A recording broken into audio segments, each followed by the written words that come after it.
بسم اللہ الرحمن الرحیم۔ سامعین کرام، آپ سن رہے ہیں اردو کہانی تلاش، جس کے مصنف ہیں محمود احمد مودی، اور یہ اس سلسلے کی قسط نمبر 43 ہے۔ کس جگہ چلنا پسند کرو گی؟ میں نے ملائمت سے پوچھا۔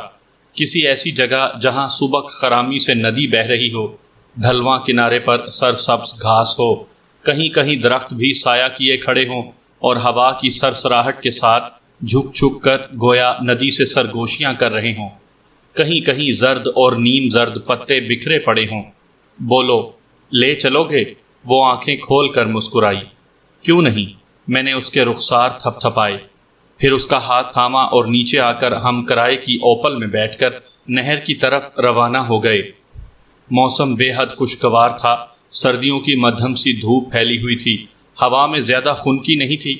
میں نے کھڑکیوں کے شیشے اتارے ہوئے تھے اور چلتی کار میں ہوا سے کیٹی کے کھلے بال ادھر ادھر لہرا رہے تھے۔ کبھی کبھی کوئی لٹ میرے رخسار پر بھی گدگدی سی کر جاتی تھی۔ نہر کے کنارے پہنچ کر میں پختہ سڑک پر نہایت کم رفتار سے ڈرائیو کرنے لگا۔ بیٹھنے کے لیے مجھے کوئی موزوں جگہ نظر نہیں آ رہی تھی، حتیٰ کہ ہم اس علاقے میں پہنچ گئے جہاں سڑک ایک کشادہ سی پگڈنڈی میں تبدیل ہو جاتی تھی۔ یہاں بالآخر مجھے ایک ایسی جگہ نظر آ ہی گئی جیسا کیٹی نے تصور باندھا تھا۔ کار کو نشیب میں روک کر ہم اتر آئے۔ کچھ دیر تک ہم ڈھلوان اور سرسبز کنارے پر درختوں اور پھولدار پودوں کے درمیان بچوں کی طرح ایک دوسرے کے پیچھے بھاگتے رہے، حتیٰ کہ کیٹی ہنستے ہنستے بے دم ہو کر گھاس پر لیٹ گئی۔ ہنسی جیسے جھرنے کی طرح خود بخود اس کے اندر سے پھوٹ رہی تھی۔ میں بھی کوہنی کے بل اس کے قریب نیم دراز ہو گیا۔ دفعتاً آسمان کی طرف دیکھتے دیکھتے اس کی ہنسی تھم گئی۔ وہ یک لخت ہی یوں خاموش ہو گئی جیسے آسمان پر اس نے کوئی ڈراؤنا منظر دیکھ لیا ہو۔ اس کی آنکھوں میں آنسو بھر آئے۔ منصور، اگر بنگال کے قحط میں میرے ماں باپ نے 12 روپے میں مجھے فروخت نہ کر دیا ہوتا تو آج شاید میں ایک سیدھی سادھی معصوم دیہاتی لڑکی ہی ہوتی۔ وہ کھوئے کھوئے لہجے میں بولی، شاید اس طرح نہر کا کوئی کنارہ ننھے ننھے سے کومل بچے اور تم سا کوئی ہم سفر میرا مقدر ہوتا، لیکن آج میں کتنی تنہا ہوں۔ میری نظر میں تو تم آج بھی سیدھی سادھی اور معصوم ہی ہو۔ میں نے اس کی آنکھوں سے رخساروں پر ڈھلک آنے والے 2 شفاف آنسو پونچھتے ہوئے کہا، باقی رہی یہ بات کہ کیا کچھ تمہارا مقدر ہونا، تو انسان کا المیہ یہی ہے کہ وہ اکثر یہی سوچتا رہتا ہے کہ یوں ہوتا تو کیسا ہوتا، اور یوں نہ ہوتا تو کتنا اچھا ہوتا۔ یہ بھی تو ممکن ہوتا کہ اگر قحط نہ پڑتا اور تمہارے ماں باپ نے تمہیں نہ بیچا ہوتا تو جوان ہوتے ہی کسی مدکوک اور مجہول سے اجڑ نوجوان سے تمہارا بیاہ ہو جاتا۔ وہ روز تاڑی پی کر تمہیں دھما دھم پیٹا کرتا۔ تمہارے بچے ویسے نہ ہوتے جیسے تم چشم تصور سے دیکھتی ہو۔ غربت و افلاس کی وجہ سے وہ محض مسخ شدہ تصویروں کی طرح ہوتے، بھوک سے پسلیاں نکلی ہوئی، ناک بہتی ہوئی، جسم میلے اور مٹی سے اٹے ہوئے اور آنکھیں مجسمے سوال۔ اور یہ بھی تو ممکن ہے کہ تمہارا مدکوک اور مجہول شوہر تمہیں طلاق تھما کر واپس بھیج دیتا، پھر تو تم اس سے بھی زیادہ تنہا ہوتی۔ اس لیے ایسی باتیں سوچ کر دل دکھی مت کیا کرو۔ اور پھر تم تو کہہ رہی تھی کہ جو گزر گئی سو گزر گئی، میں اپنی ہر گزری ہوئی کل کو دفن کر دیتی ہوں، بھول گئی کیا؟ ہاں، میں کہتی تو یہی ہوں۔ وہ نم آلود آنکھیں بند کر کے پیشانی مسلتے ہوئے عجیب سے انداز میں مسکرائی، لیکن کبھی کبھی خود فریبی کے لبادے کا کوئی نہ کوئی تار کہیں سے ٹوٹ جاتا ہے۔ کئی زخم ہیں جن سے خون رسنا تو کب کا بند ہو چکا ہے، مگر کسک نہیں گئی۔ میرے ماں باپ نے جس وقت مجھے بیچا، میں 4-5 سال کی تھی۔ مجھے اچھا خاصا شعور تھا۔ مجھے یاد ہے جب میری ماں مجھے اس بڑے سے مکان میں چھوڑ کر جانے لگی تو میں دہشت زدہ ہو کر رونے لگی تھی۔ میری ماں نے اپنی پھٹی ہوئی میلی کچیلی ساڑی کے پلو سے اپنے اور میرے آنسو پونچھتے ہوئے کہا تھا، بیٹا میں ذرا کام سے جا رہی ہوں، تو ذرا دیر کو یہاں بیٹھ، میں ابھی تجھے لینے آ جاؤں گی۔ پھر وہ پلو میں منہ چھپا کر یوں پھاٹک کی طرف دوڑتی چلی گئی تھی جیسے اس کے قدموں تلے کسی نے انگارے بچھا دیے ہوں۔ اس بات کو کم از کم 25 برس بیت چکے ہیں۔ مجھے کبھی دوبارہ اپنی ماں یا باپ کی شکل نظر نہیں آئی۔ میری ماں کی ذرا دیر ابھی تک ختم نہیں ہوئی۔ منصور، کبھی کبھی میرا جی چاہتا ہے کہ اپنا 2 دھاری خنجر نکال کر ایک سرے سے اس دنیا کے سارے انسانوں کو قتل کرنا شروع کر دوں، جہاں 12 روپے کے لیے ماں باپ اپنی اولاد کو بیچنے پر مجبور ہوتے ہیں، جہاں ملکوں کا بٹوارا شروع ہوتا ہے تو انسان کو گاجر مولی کی طرح کاٹنا شروع کر دیتا ہے، ماں باپ کے سامنے بچوں کو ذبح کر دیتا ہے، باپ کے سامنے بیٹی کی عزت لوٹتا ہے۔ کیا روئے زمین پر انسان سے بدتر بھی کوئی درندہ ہے؟ کیٹی ڈیئر، میں نے بالوں میں انگلیاں پھیرتے ہوئے بوجھل سے لہجے میں کہا، تم اچھے بھلے موڈ میں انسان کو افسردہ کر دیتی ہو۔ میں اٹھا اور جا کر نہر کے کنارے پر بیٹھ کر چہرے پر پانی کے چھینٹے مارنے لگا۔ پانی زیادہ گدلا نہیں تھا، البتہ ٹھنڈا خوب تھا، اور اس لیے مجھے بھلا لگ رہا تھا۔ میرا دوران خون جیسے یک لختی بہت تیز ہو گیا تھا اور آنکھیں جلنے لگی تھیں۔ ان پر ٹھنڈے پانی کے چھینٹے مارنے سے مجھے سکون مل رہا تھا۔ کیٹی بھی اٹھ کر میرے قریب آ بیٹھی اور وہ بھی چہرے پر چھینٹے مارنے لگی۔ سوری منصور ڈیئر، وہ قمیض کے دامن سے منہ پہنچتے ہوئے گویا سب کچھ ذہن سے جھٹک کر تازہ دم ہوتے ہوئے مسکرا کر بولی، دراصل میری نس نس زخمی ہے اور ہر زخم میں بے پناہ زہر بھرا ہوا ہے۔ تم جیسا دوست زندگی میں پہلی بار ملا ہے، اس لیے ایک آدھ زخم چھیڑ بیٹھی تھی۔ اب ہم اچھی اچھی باتیں کریں گے، ارد گرد کھلے ہوئے رنگا رنگ پھولوں کی، سبک خرامی سے بہتی ہوئی اس ندی کی، خوشگوار ہوا سے جھومتے ہوئے پودوں اور درختوں کی، اور مدت کے بعد سیراب محسوس کرنے والی پیاسی روح کی۔ کیٹی، میں نے واپس گھاس پر آ کر بیٹھتے ہوئے کہا، اگر تم اس لائن پر نہ پڑتی جس میں پڑھ چکی ہو تو یقیناً تم افسانہ نگار ہوتی۔ نہیں، اگر میں اس لائن پر نہ ہوتی تو شاید میں کچھ بھی نہ ہوتی۔ وہ میرے قریب آتے ہوئے بولی، باتیں تو مجھے اسی لائن کے تجربات نے سکھائی ہیں۔ مزید کچھ وقت نہر کے کنارے گزارنے کے بعد واپس روانہ ہونے کے لیے ہم گاڑی میں آ بیٹھے۔ ہوٹل کے کمرے میں پہنچ کر میں نے جیکٹ اتار کر پھینک دی اور بستر پر ڈھیر ہو گیا۔ دوسرے روز بیدار ہونے کے بعد کیٹی نے پوچھا، اب کیا پروگرام ہے؟ واپس بمبئی چلیں گے، یہاں ہمارا کام ختم ہو گیا، ایک مشن مکمل ہو گیا۔ میں نے جواب دیا۔ بمبئی پہنچ کر میں کیٹی کو پہلے اپنے دفتر لے جانا چاہتا تھا، لیکن گاڑی پارکنگ لاٹ میں کھڑی کر کے ہم اوپر جانے ہی لگے تھے کہ نسواری سوٹ والا ایک دراز قد اور پختہ عمر شخص اچانک ہمارے سامنے آ گیا۔ وہ کلین شیو تھا اور بظاہر اس کا حلیہ کسی معزز اور امن پسند تاجر کا سا تھا، لیکن اس کی آنکھیں چغلی کھا رہی تھی کہ وہ کسی اور طرح کا آدمی تھا۔ ارے شکنتلا، تم کہاں؟ وہ گرم جوشی سے بولا۔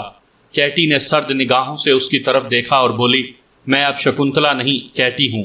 شکنتلا ہو یا کیٹی، نام سے کیا فرق پڑتا ہے؟ ہم تو اب بھی تمہارے خادم ہیں۔ پہلے بھی تم ہماری باس تھیں، آج بھی ہمیں اپنے حکم کا غلام سمجھو۔ وہ سینے پر ہاتھ رکھ کر جھکا۔ احسان مرزا نے سن لیا تو تمہاری گردن کاٹ کر تمہاری کھوپڑی چڑیا گھر کے بندروں کو کھیلنے کے لیے بھجوا دے گا، کیٹی بولی۔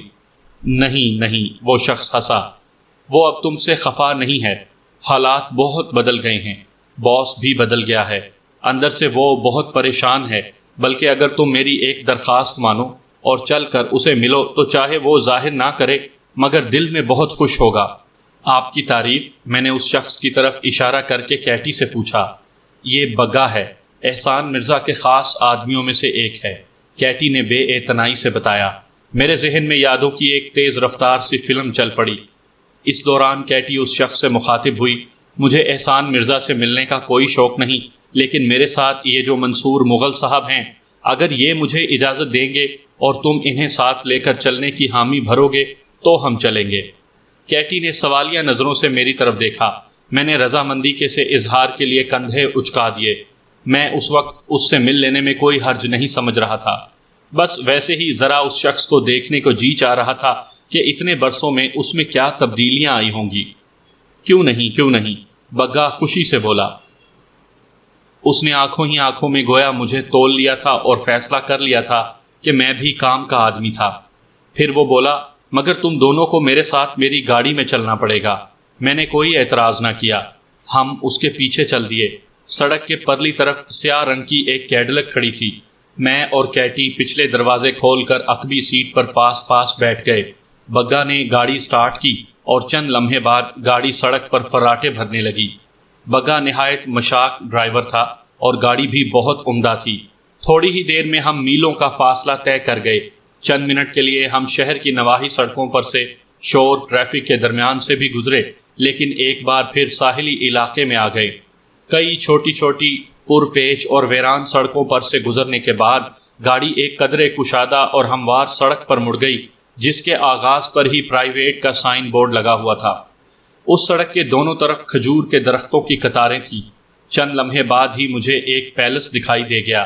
وہ عرب، مغل اور مغربی طرز تعمیر کا ایک عجیب و غریب امتزاج تھا۔ اس کی تعمیر پر ماربل بے تحاشا استعمال کیا گیا تھا۔ پیلس 2 منزلہ تھا۔ اصل عمارت زیادہ بڑی نہیں تھی، لیکن پرشکوہ تھی۔ البتہ اس کے ارد گرد 4 دیواری کے اندر بہت وسیع رقبہ چھوڑا گیا تھا۔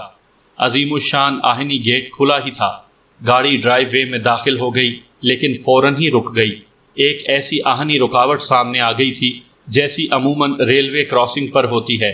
گیٹ کے قریب واقع ایک کیبن سے، جو ایک غیر رسمی سا واچ ہاؤس ہی معلوم ہوتا تھا، ایک شخص نکل کر گاڑی کی طرف لپکا۔ اس کا حلیہ چوکی داروں یا اس قبیل کے دیگر ملازموں جیسا نہیں تھا۔ وہ نہایت عمدہ تراش کے سوٹ میں تھا۔ ٹائی کی جگہ اس نے بو لگا رکھی تھی، اور یوں معلوم ہوتا تھا جیسے چند منٹ بعد ہی وہ کسی ڈنر میں شرکت کرنے والا ہے۔ بال سلیقے سے بنے ہوئے تھے، سانولا چہرہ دھوپ میں چمک رہا تھا، اور بالکل اسی طرح اس کے بوٹ بھی چمک رہے تھے۔ تاہم تمام تر مہذبانہ وضاقتہ اور اجلے پن کے باوجود اس کے چہرے سے اس کی اصلیت کا اندازہ کرنا مشکل نہیں تھا۔ اس کے اندر ایک نہایت شفاق اور شقی القلب انسان چھپا ہوا تھا۔ قریب آ کر اس نے ذرا جھک کر بگا کی صرف جھلک دیکھی، مسکرایا اور ایک لفظ کہے بغیر واپس کیبن میں چلا گیا۔ آہنی رکاوٹ ہٹ گئی اور گاڑی آگے بڑھتی گئی۔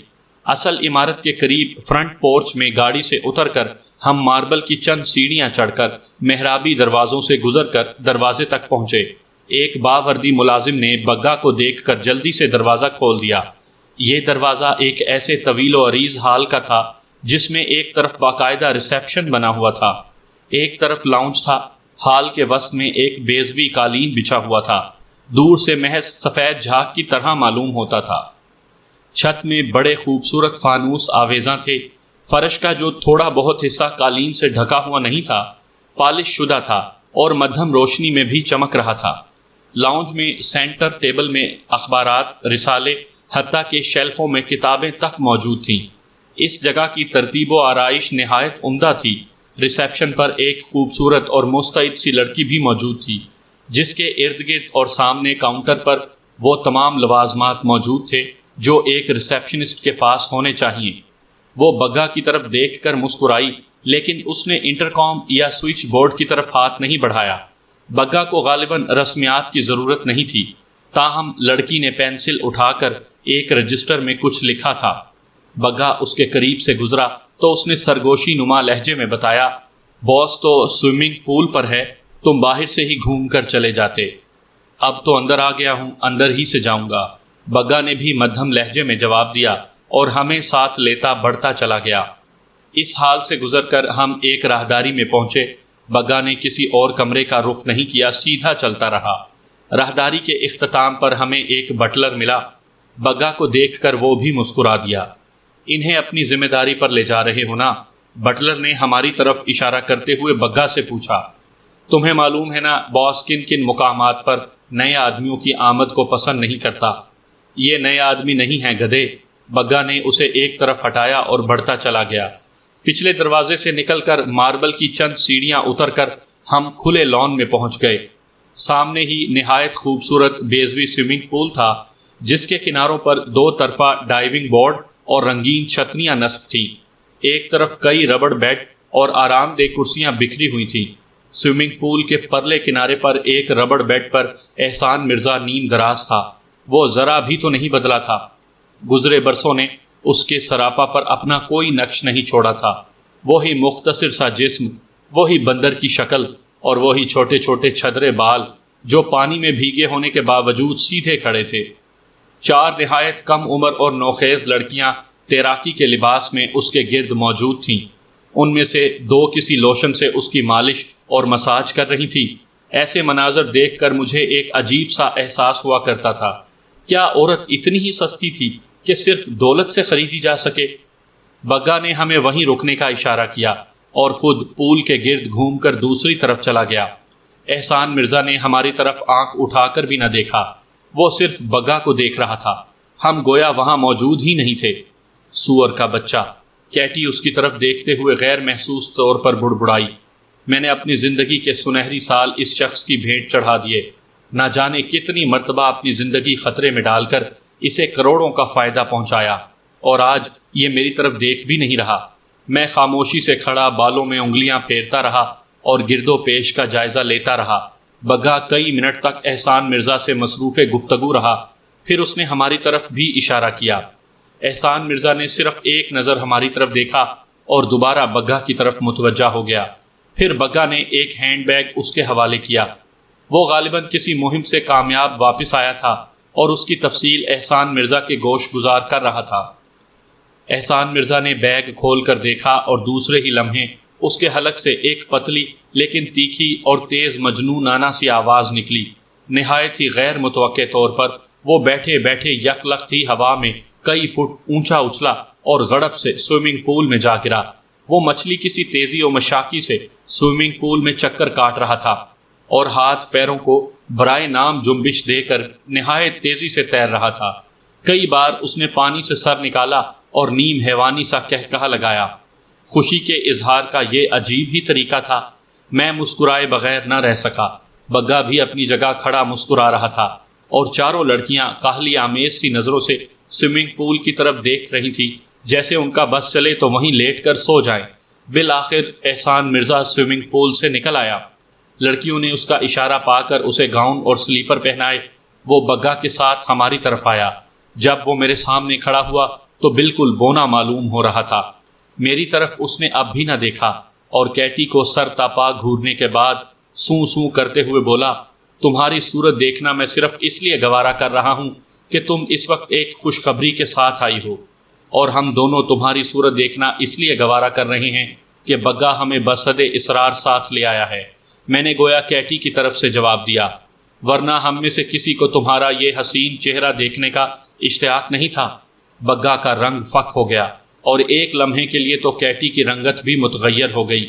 احسان مرزا بندر کی طرح غرایا، پھر اس نے براہ راست میری طرف دیکھا۔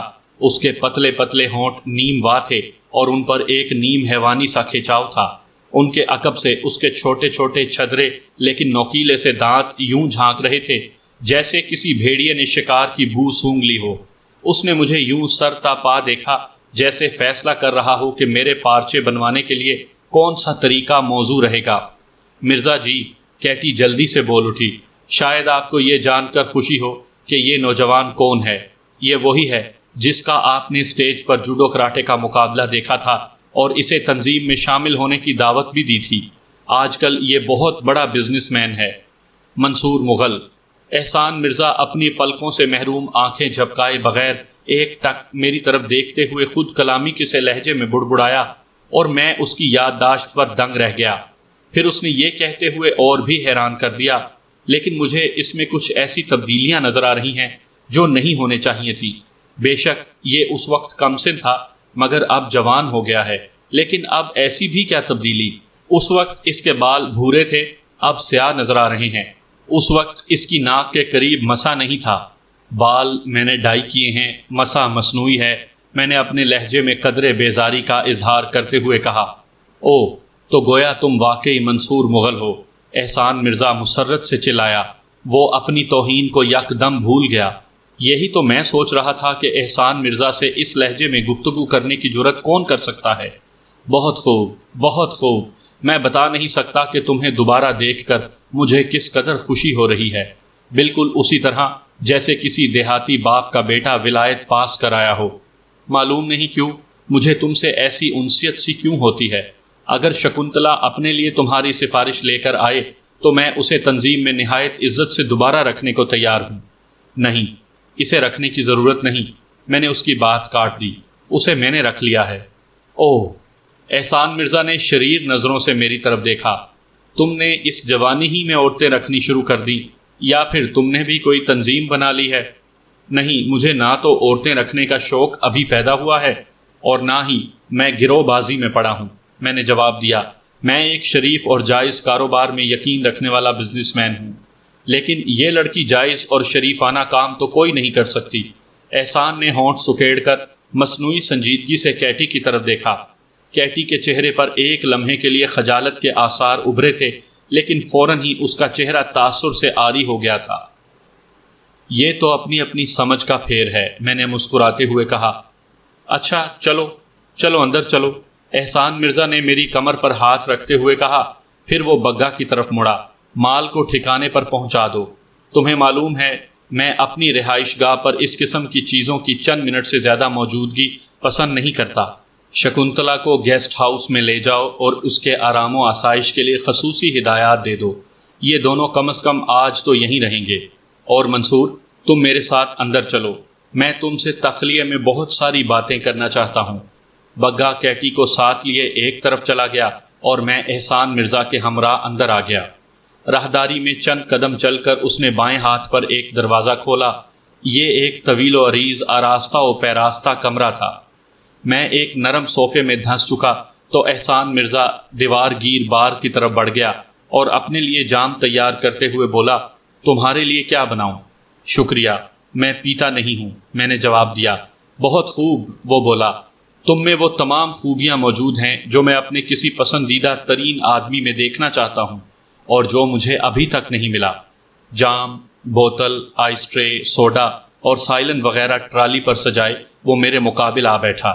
چند گھونٹ بھرنے کے بعد وہ بولا، تمہیں اندازہ ہوگا میرے پاس بے پناہ بہادر، تجربے کار اور وفادار ساتھیوں کی کمی نہیں، لیکن ایک ایسے ساتھی کی کمی مجھے ہمیشہ محسوس ہوتی رہی ہے جو محض اسلحے اور گروہی طاقت کے بل پر ہی نہ چلتا رہے، وہ خود بھی اپنی ذات میں ایک تنظیم، ایک گروہ ہو، اس کے پاس بے پناہ ذہانت بھی ہو اور ایک ایسا ہمہ صفت انسان ہو جو وقت پڑنے پر کسی بھی بحران سے نکل سکے، کسی یلغار کا مقابلہ کر سکے۔ ایسے ساتھی کی مجھے عارضی ضرورت نہیں۔ میرے بعد شاید میرا جانشین بھی وہی ہو، کیونکہ میری کوئی اولاد تو ہے نہیں اور میں صاحب اولاد بننے کا کوئی ارادہ بھی نہیں رکھتا۔ یہ ضرورت مجھے بہت عرصے سے ہے، لیکن کچھ عرصے سے تو یہ ضرورت بہت شدید ہو گئی ہے، بالکل اسی طرح جیسے کسی جاں بالب مریض کو خون کی ضرورت ہوتی ہے۔ اگر تمہاری نگاہ انتخاب مجھ پر ہے تو مجھے افسوس ہے کہ تمہیں مایوسی کے سوا کچھ حاصل نہیں ہوگا، میں نے کہا۔ میرا خیال تھا کہ میرا کورا سا جواب سن کر احسان مرزا کی خوش مزاجی جواب دے جائے گی، لیکن یہ دیکھ کر مجھے حیرت ہوئی کہ اس کے تاثرات بدلے نہیں تھے۔ آخر کیوں؟ تمہیں اعتراض کیا ہے؟ وہ تحمل سے بولا، اور جواب کا انتظار کیے بغیر اس نے مزید کہا، کیٹی کی زبانی میں نے سن لیا ہے کہ تم بہت بڑے بزنس مین بن گئے ہو، لیکن میں تمہیں ماضی کی طرح کسی نوکری وغیرہ کی پیشکش نہیں کر رہا۔ میں تو تمہیں اپنا ساتھی بنانا چاہتا ہوں، اور وہ بھی اس طرح نہیں کہ تم اپنا کاروبار چھوڑ کر مجھ سے آن ملو۔ نہیں، تم اپنا کاروبار حسب معمول چلاتے رہو گے، زندگی حسب معمول گزارتے رہو گے۔ مجھ سے تمہارا صرف خفیہ رابطہ ہوگا، ضرورت پڑنے پر تم مجھے مشورہ دو گے، کبھی کبھی میری کسی خاص الخاص مہم کی قیادت کرو گے، کبھی صرف مہم کے انتظامات تمہاری زیر ہدایت ہوں گے، بس یہی سلسلہ ہوگا۔ اسے بڑا بول نہ سمجھنا، اور نہ میں تمہیں متاثر کرنے کی کوشش کر رہا ہوں، کیونکہ تم متاثر ہونے والی چیز نہیں ہو۔ محض تمہاری معلومات کے لیے بتا رہا ہوں کہ بمبئی کے نہ جانے کتنے بڑے بڑے بزنس مین احسان مرزا کی دوستی اور تعاون حاصل کرنے کے لیے اس کے پاؤں چاٹنے کے لیے تیار رہتے ہوں گے، میں نے لاپرواہی سے کہا۔ طاقت کی پوجا ازل سے ہوتی آئی ہے منصور، تمام تر ذہانت و چالاکی کے باوجود دراصل تم اپنی کم عمری کی وجہ سے بعض معاملوں میں غیر ضروری حد تک بے نیاز ہو۔ احسان مرزا نے اپنا جام دوبارہ بھرتے ہوئے کہا، تمہیں صحیح طور پر اندازہ نہیں کہ احسان مرزا کی رفاقت کا مطلب کیا ہے، یا اس کی جانشینی کیا معنی رکھتی ہے۔ جب میں کسی کو جانشین بنانے کی بات کرتا ہوں تو یہ بالکل ایسا ہی ہے جیسے کوئی بادشاہ ایک بہت بڑی سلطنت کسی کے سپرد کرنے کی بات کر رہا ہو۔ میری رفاقت کا مطلب کئی صوبوں کا غیر رسمی اقتدار حاصل ہو جانا ہے۔ مجھے بخوبی اندازہ ہے، میں نے کہا، لیکن مجھے کوئی خاص دلچسپی نہیں۔ دراصل میں بالکل صاف ستھری لائن پر چل رہا ہوں۔ میرا جتنا بھی بزنس ہے قانونی اور جائز ہے۔ مجھے بے شک تمہارے مقابلے میں بہت کم لوگ جانتے ہیں، محض چند ایک حکام سے میری شناسائی ہے، لیکن وہ سب میری عزت کرتے ہیں۔ میں نہیں چاہتا کہ میرا نام ایک سمگلر کے نام سے نتھی ہونے کی افواہیں کسی کے کانوں تک پہنچے، خواہ یہ افواہیں زیر زمین حلقوں تک ہی محدود ہوں۔ برا مت ماننا، تمہیں خواہ کتنی ہی طاقت حاصل ہے، لیکن تمہاری شہرت تو ایک بہت بڑے اسمگلر کی ہے نا۔ میری بات اس نے نہایت تحمل سے سنی اور مسکرایا۔ بات تمہاری درست ہے، لیکن تمہاری معلومات میں اضافے کے لیے بتاتا چلوں کہ مجھ پر آج تک نہ اسمگلنگ کے الزام میں کیس چلا ہے اور نہ ہی مجھے کبھی گرفتار کیا گیا ہے۔ اس نے کہا، البتہ میرے خلاف اور بھتیرے کیس چل رہے ہیں۔ میرے جائز کاروباروں میں ٹیکس کے معاملات میں محکمے سے اختلافات ہوئے اور کیس بنے۔ جائیداد اور لین دین کے معاملوں میں کبھی کبھار براہ راست میرے خلاف مقدمہ بنا۔ تیز رفتاری سے کار چلانے میں میرا چالان ہوا۔ اس طرح کے بیسیوں معاملات میں مجھے قانونی کارروائیوں سے واسطہ پڑا، لیکن مجھ پر اسمگلنگ کے الزام میں کبھی مقدمہ قائم نہیں ہوا۔ اس معاملے میں کبھی میرے خلاف ذرہ برابر بھی ثبوت حاصل نہیں کیا جا سکا، اور اگر کسی بہت ہی ہٹیلے آفیسر نے بغیر ٹھوس بنیادوں کے میرے پیچھے پڑنے کی کوشش بھی کی تو قانونی یا غیر قانونی کسی نہ کسی طریقے سے اس کا پتہ صاف ہو گیا۔ وہ ایک بڑا سا گھونٹ بھر کر یوں مسکرا دیا گویا اپنی گفتگو سے خود ہی لطف اندوز ہو رہا ہو۔ پھر وہ بات جاری رکھتے ہوئے بولا، ایک بار مجھے پتا چلا کہ میرے خلاف وفاقی سطح پر تحقیقات ہو رہی ہے اور مجھے کسی نہ کسی طرح گھیرنے کا پروگرام بنایا جا رہا ہے۔ وہ کپاس کی چنائی کا سیزن تھا۔ میں نے کئی صوبوں کی منڈیوں میں اپنے آدمی پھیلا دیے۔ کپاس منڈیوں سے نکلنے ہی نہیں پائی، وہیں چند روپے زیادہ کے ریٹ پر خرید لی گئی اور کرائے کے گوداموں میں پہنچا کر مقفل کر دی گئی۔ ٹیکسٹائل وغیرہ کی صنعت سے وابستہ افراد نے جب منڈیوں کا رخ کیا تو روئی کا پھایا تک کہیں موجود نہیں تھا۔ تم اندازہ نہیں کر سکتے کہ کیا طوفان مچا تھا۔ ٹیکسٹائل کی صنعت ٹھپ ہو گئی، ملوں کو تالے لگ گئے، مزدوروں کی ہڑتالوں سے ہنگاموں کا سیلاب امڈ آیا۔ صوبائی سیکٹری بھاگے بھاگے میرے پاس آئے۔ میں نے بڑے تحمل سے ان کی تقریریں سنی اور صرف اتنا کہا کہ وفاقی سیکریٹریٹ میں میرے متعلق ایک فائل پڑی ہے، وہ لا دیجیے، اس سے اگلے دن کپاس منڈیوں میں آ جائے گی۔ صوبائی سیکٹریوں نے مرکز میں جا کر رونا پیٹنا مچایا کہ صوبوں کی معیشت کا معاملہ ہے، اور صرف معیشت ہی نہیں، امن و امان بھی تباہ ہو کر رہ جائے گا۔ قصہ مختصر یہ کہ فائل مجھے مل گئی اور تحقیقات وہیں کی وہیں رہ گئی۔ مجھے صرف 1.5 کروڑ کا خسارہ اٹھانا پڑا تھا، لیکن اس کے بعد سے ابھی تک تو کسی کو کچھ کرنے کی جرت نہیں ہوئی۔ البتہ ذخیرہ اندوزی کے خلاف پارلیمنٹ میں ایک نیا بل ضرور پاس ہوا، جس کے بعد ذخیرہ اندوزی کے خلاف قوانین مزید سخت کیے گئے، لیکن میرے لیے اس سے کوئی فرق نہیں پڑتا۔ میں اب بھی چاہوں تو ایک اشارے سے معیشت اور امن و امان درہم برہم کر سکتا ہوں۔ مثلاً نمک ایک ایسی چیز ہے جسے اگر میں کچھ نقصان برداشت کرتے ہوئے صرف ایک صوبے کی منڈیوں سے بھی اٹھوا کر سمندر میں پھینکوا دوں تو میرے یا میرے ایجنٹوں کے خلاف ذخیرہ اندوزی کا کوئی ثبوت نہیں ہوگا اور ہاہاکار مچ جائے گی۔ تو میری جان، یہ بادشاہت یوں ہی نہیں چل رہی۔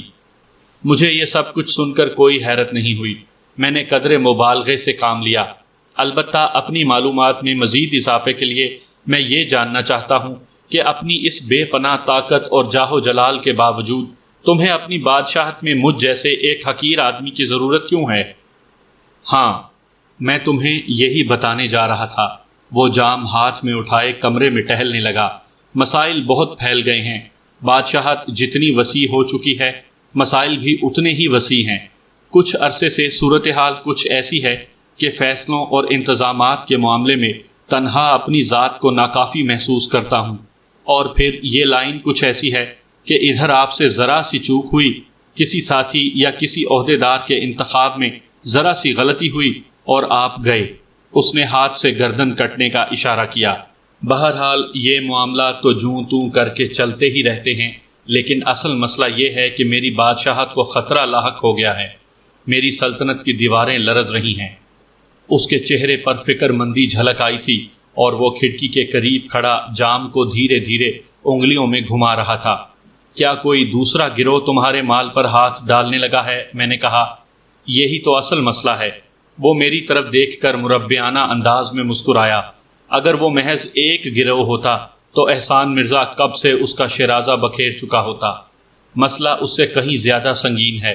تم نے کبھی مافیا کے بارے میں کچھ سنا ہے؟ سنا تو نہیں، میں نے اس کے بارے میں پڑھا بہت ہے، میں نے جواب دیا۔ بہت خوب، اس نے ایک گھونٹ بھر کر کہا، تو پھر تمہیں اس تنظیم کی طاقت، ہیبت اور وسعت کا بھی اندازہ ہوگا، لیکن وہ محض اندازہ ہی ہوگا، حقیقت سے آگاہی نہیں۔